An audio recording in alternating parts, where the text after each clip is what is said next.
इस वीडियो में हम लोग यहाँ पर रिलेशन की प्रॉब्लम डिस्कस करने वाले हैं। आपने टॉपिक पढ़ा होगा रिलेशन एंड फंक्शन, तो वहां पर रिलेशन एक सेट ए गिवन है -2 -1 0 1 2 और 3 सेट ए के अंदर के टोटल एलिमेंट हैं। अब आर एक रिलेशन डिफाइन किया गया है on set A by x R y, मतलब एक्स कहां से आ रहा है, एक्स भी सेट ए से आ रहा है और वाई भी सेट ए से लिया जा रहा है। If and only if y equal to, ये आपका रिलेशन डिफाइन है, y equal to maximum of x comma one. पहले तो मैक्स का मतलब क्या होता है, मैक्स सारे बच्चों को समझ में आता होगा, जैसे लिखा है मैक्स 2, 1, तो इन दोनों में मैक्सिमम कौन है, 2 मैक्सिमम है, तो आंसर आ जाएगा 2। तो अब जरा देखिए, आपको रिलेशन आर डिफाइन करना है, आराम से समझिएगा।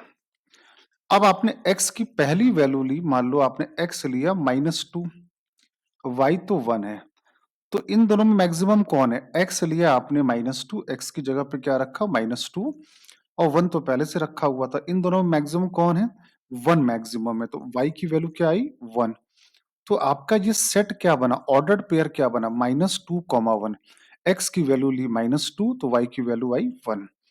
सिमिलरली x की वैल्यू -1 ली तो आंसर यहां पर भी 1 आएगा, -1, 1। अब x की वैल्यू 0 ली, 0 और 1 में मैक्स कौन है, यहां पर भी मैक्स 1 है, तो x लिया 0 तो y आया 1। अब x लिया आपने यहां पर 1, 1, तो यहां पर भी कितना आएगा, 1 ही आएगा, तो ये आया 1, 1। अब x लिया 2, 2, 1, तो 2, 1 में मैक्स कितना आएगा, 2 आएगा, तो x लिया 2 और y भी कितना आया, 2 आया। अब x लिया 3 तो y भी कितना आ रहा है, 3 आ रहा है, तो x 3 और y भी आया 3। करेक्ट है, ये आपका रिलेशन आर आ गया। अब बोला गया L is the number of element in R. R में बेटा कितने ऑर्डर्ड पेयर हैं, टोटल 6 ऑर्डर्ड पेयर हैं, तो L की वैल्यू हो गई 6। अब m is the minimum number of element required to added in R to make it reflexive. Reflexive का मतलब क्या होता है, अगर आपको रिफ्लेक्सिव नहीं आता तो रिफ्लेक्सिव का मतलब होता है खुद का रिलेशन खुद के साथ में, मतलब ऑर्डर्ड पेयर क्या होना चाहिए, A, A होना चाहिए।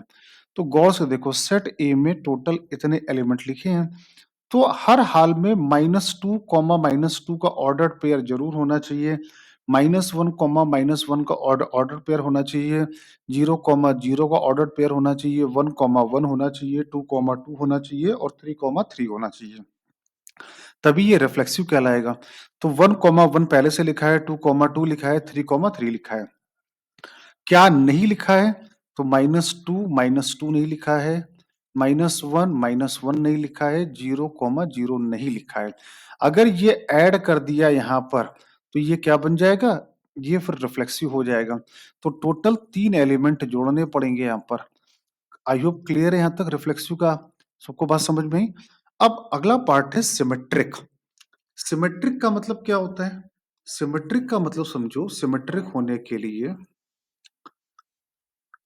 अगर ए आर बी लिखा है तो सिमेट्रिक होने के लिए बी आर ए जरूर लिखा होना चाहिए। मतलब जो रिलेशन ए का बी से लिखा है तो सिमेट्रिक होने के लिए वहां पर बी का रिलेशन ए से जरूर होना चाहिए। करेक्ट है, तो मतलब -2, 1 अगर लिखा है तो हर हाल में 1, -2 जरूर लिखा होना चाहिए। -1, 1 लिखा है तो हर हाल में 1, -1 जरूर लिखा होना चाहिए। अगर 0, 1 लिखा है तो 1, 0 जरूर लिखा होना चाहिए। 1, 1, 2, 2, 3, 3 तो ठीक है, क्योंकि इनको अगर इंटरचेंज भी करोगे तो सेम ही आ जाएगा। तो टोटल ये 3 एलिमेंट हमने और ऐड किए इसको सिमेट्रिक बनाने के लिए, तो n की वैल्यू आ गई 3।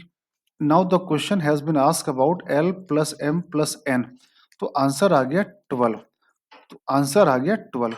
तो आपको यहाँ पे कॉन्सेप्ट समझ में आया कि रिफ्लेक्सिव सिमेट्रिक क्या होता है और यहाँ पर इस रिलेशन को डिफाइन कैसे किया गया है।